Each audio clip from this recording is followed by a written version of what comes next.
আসসালামু আলাইকুম। আজকে আমরা এমন একটা বিশেষ এবাদত নিয়ে কথা বলবো যা আমাদের সবার জীবনেই কম বেশি দরকার হয়, বিশেষ করে যখন আমরা কোনো সংকটে পড়ি বা কোনো কিছু খুব প্রয়োজন হয়। আর সেটা হলো সালাতুল হাজাত বা প্রয়োজনের নামাজ।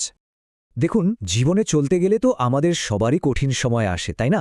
দুশ্চিন্তা, নানা রকম প্রয়োজন, এগুলো তো লেগেই থাকে। মাঝে মাঝে তো এমনও মনে হয়, আরে চারপাশের সব পথ যেন বন্ধ হয়ে গেছে। তো এরকম একটা মুহূর্তে একজন বিশ্বাসী মানুষ হিসেবে আমরা আসলে কার কাছে যাই? কার কাছে সাহায্য চাই? ঠিক এই প্রশ্নটা নিয়েই আমাদের আজকের আলোচনা। চলুন তাহলে শুরু করা যাক। আমাদের প্রথম সেকশন, সালাতুল হাজাত এক পরিচিতি। তো প্রথমেই প্রশ্ন আসে, এই প্রয়োজনের নামাজ বা সালাতুল হাজাত এটা আসলে কি? এক কথায় বলতে গেলে সালাতুল হাজাত হলো একটা নফল বা ঐচ্ছিক নামাজ। মানে এটা ফরজ বা ওয়াজিব না। এটা তখন পড়া হয় যখন আমাদের জীবনে কোনো বিশেষ প্রয়োজন দেখা দেয়। ধরুন কোনো সংকটে পড়েছি বা কোনো খুব জরুরি বিষয়ে আল্লাহর সাহায্য দরকার। হাজত এই আরবি শব্দটার মানেই তো হলো প্রয়োজন, চাহিদা বা সংকট। এখন কথা হলো, প্রয়োজন তো অনেক রকমের হতে পারে, তাই না? কিছু জিনিস আছে যা আমরা সরাসরি আল্লাহর কাছে চাই, যেমন ধরুন অসুস্থতা থেকে মুক্তি বা সন্তান লাভ। আবার কিছু প্রয়োজন আছে যেগুলোর জন্য জাগতিক একটা মাধ্যম লাগে, যেমন একটা ভালো চাকরি পাওয়া বা ব্যবসায় উন্নতি করা। মজার ব্যাপার হলো, সালাতুল হাজত কিন্তু এই দুই ধরনের প্রয়োজনের জন্যই পড়া যায়। কারণ মাধ্যম যাই হোক না কেন, সাহায্যটা তো শেষ পর্যন্ত আল্লাহর কাছ থেকেই আসে। আচ্ছা, এই যে আমরা একটা বিশেষ নামাজের কথা বলছি, এর ভিত্তিটা কি? মানে এটা কি আমরা মন থেকে বানাচ্ছি, নাকি এর কোনো প্রমাণ কোরআন বা হাদিসে আছে? চলুন আমাদের দ্বিতীয় সেকশনে আমরা ঠিক এটাই দেখব। পবিত্র কোরআনে কিন্তু আল্লাহ আমাদের একটা একদম পরিষ্কার রাস্তা দেখিয়ে দিয়েছেন।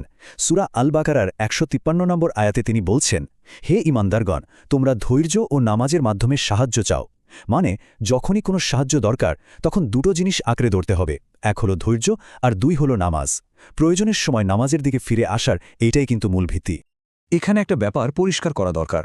কোরআনে কিন্তু সরাসরি সালাতুল হাজাত নামটা কোথাও বলা নেই, কিন্তু আলেমরা বলেন এই নামাজটা আসলে ওই আয়াতেরই একটা প্র্যাকটিক্যাল অ্যাপ্লিকেশন বা বাস্তব রূপ। আল্লাহ যে নামাজের মাধ্যমে সাহায্য চাইতে বলেছেন, এটা হলো ঠিক সেই কাজটা করারই একটা সুন্দর সুনির্দিষ্ট পদ্ধতি। কোরআনের মূলনীতির পর এবার যদি আমরা হাদিসের দিকে তাকাই, তাহলে বিষয়টা আরও স্পষ্ট হয়ে যায়। জামে তিরমিজির একটা হাদিসে রাসূলুল্লাহ সাল্লাল্লাহু আলাইহি ওয়াসাল্লাম একদম স্পেসিফিকলি ভাবেই শিখিয়েছেন যে প্রয়োজনের সময় কি করতে হবে। তিনি বলেছেন, যার আল্লাহর কাছে বা কোনো মানুষের কাছে কোনো প্রয়োজন আছে, সে যেন খুব সুন্দর করে অজু করে আর তারপর ২ রাকাত নামাজ আদায় করে। এখন এই হাদিসটার সনদ বা অথেন্টিসিটি নিয়ে হাদিস বিশেষজ্ঞদের মধ্যে কিছুটা আলোচনা আছে। তবে ইমাম তিরমিজির মতো বড় মাপের মুহাদ্দিস নিজে এটাকে হাসান বলেছেন, যার মানে হলো এটা ভালো পর্যায়ের একটা হাদিস। আর আলেমরাও একমত যে নফল ইবাদতের ব্যাপারে এই ধরনের হাদিসের উপর ভিত্তি করে আমল করতে কোনো সমস্যা নেই, এটা সম্পূর্ণ জায়েজ। শুধু যে তিনি শিখিয়েছেন তাই না, নবীজির সাল্লাল্লাহু আলাইহি ওয়াসাল্লাম নিজের জীবনেও আমরা ঠিক এটাই দেখতে পাই। সাহাবী হুযাইফা রাদিয়াল্লাহু বলছেন, যখনই কোনো ব্যাপার একটু কঠিন বা গুরুত্বপূর্ণ হয়ে উঠত, নবীজি সাল্লাল্লাহু আলাইহি ওয়াসাল্লাম সাথে সাথে নামাজে দাঁড়িয়ে যেতেন। চিন্তা করে দেখুন, এটাই তো প্রয়োজনের মুহূর্তে নামাজের দিকে ফিরে আসার সবচেয়ে বড় জীবন্ত উদাহরণ। তো এর ভিত্তিটা তো আমরা বুঝলাম। কোরআন এবং হাদিস দুটোতেই এর পক্ষে জোরালো প্রমাণ আছে।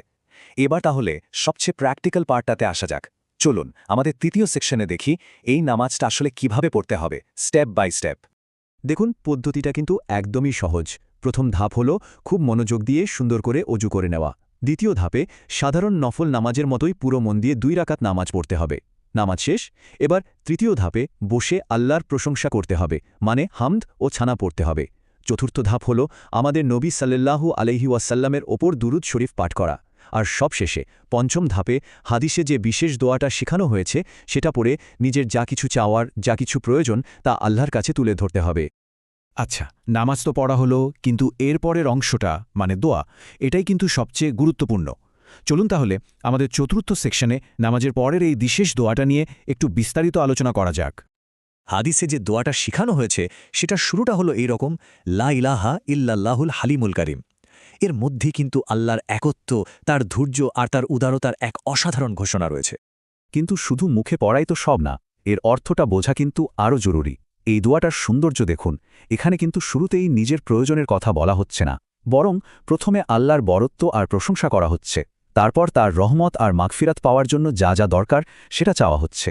সব ভালো কাজে সফলতা আর সব পাপ থেকে মুক্তি চাওয়া হচ্ছে।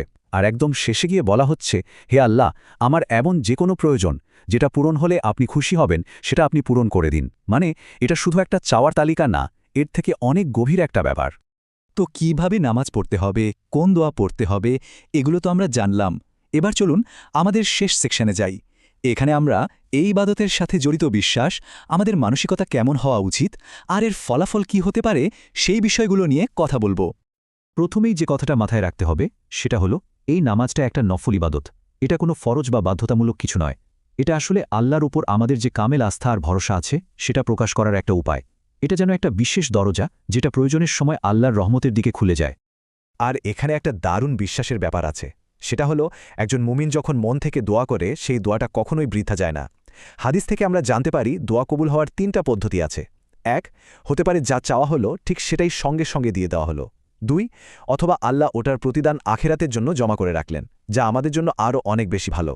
আর 3, হতে পারে ওই দোয়ার কারণে আমাদের উপর আসা সমপরিমাণের কোনো বিপদ বা মুসিবত আল্লাহ সরিয়ে দিলেন। মানে লাভ কিন্তু সব দিকেই। ইসলামের ইতিহাসে কিন্তু এরকম ঘটনার কোনো অভাব নেই।